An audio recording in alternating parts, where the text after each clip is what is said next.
Why the left protests while the right does not. The left are idealists, understanding the world as what should happen. This has positives and negatives as anything. It can raise awareness to important moral issues, for good or bad. The core phrases of the left are, X should happen. If we do X, we will live in a utopia. On the contrary, the right are pragmatists, understanding the world as it is, that power writes history. In this light, protesting may be seen as collective begging, as there is no threat of force.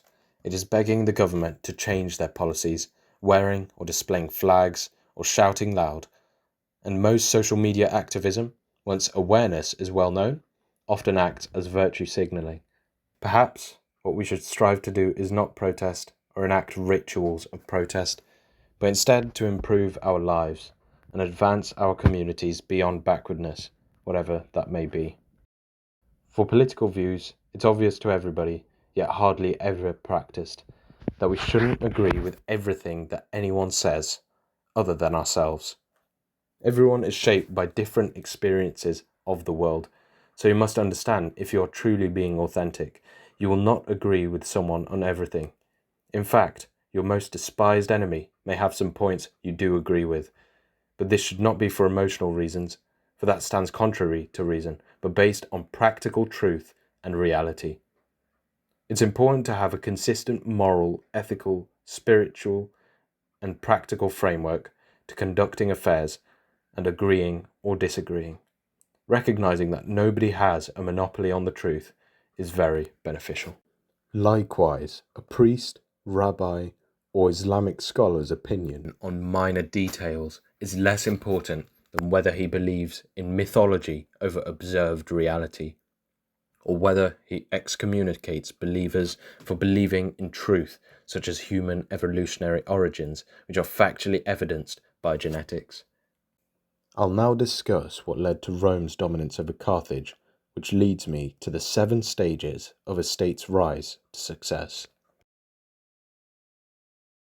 Power is inextricably linked in all its factions.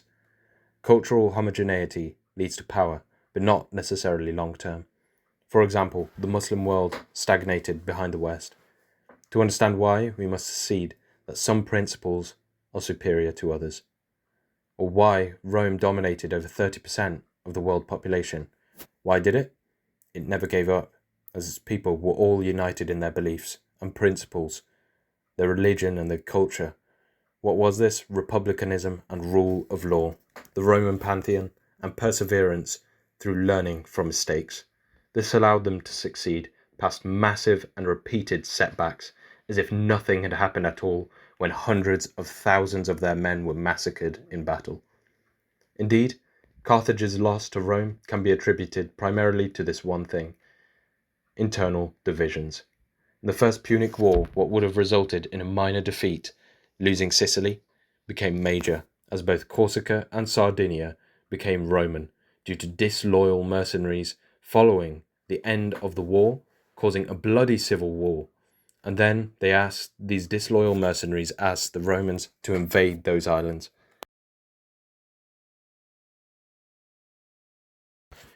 In the Second Punic War, half of the elites feared the Barcid rise to power. The Barcids included Hannibal and his father. Through Hannibal's genius and competence, people tried to undermine him. There was discord in Carthage over the Punic War and how much should be committed to Hannibal and his cause as the war progressed. Squabbling and envy, which led to Hannibal effectively becoming a lone ranger as reinforcements heavily dwindled, despite unmatched and consistent victories on his part as one of the greatest generals in history. Part of this can be attributed to greed becoming the primary religion of the elites, rather than staunch principles of merit. This is due to the oligarchy that was in place. This led to the betrayal of the social contract with Hannibal, due to either a lack of long-term survival planning, envy of the Barcid rise, or both. The 7 stages of a state's rise to success may be as follows. Robust and shared principles across social strata lead to collective trust in all of the empire's institutions, the role of the leader, the rule of law, social contract, and anti-corruption.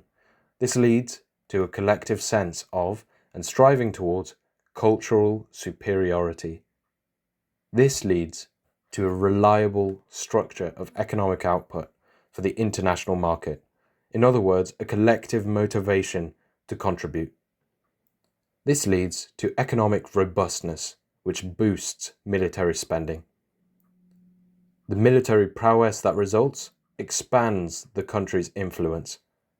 Then, the expanded influence allows for more people around the world with shared principles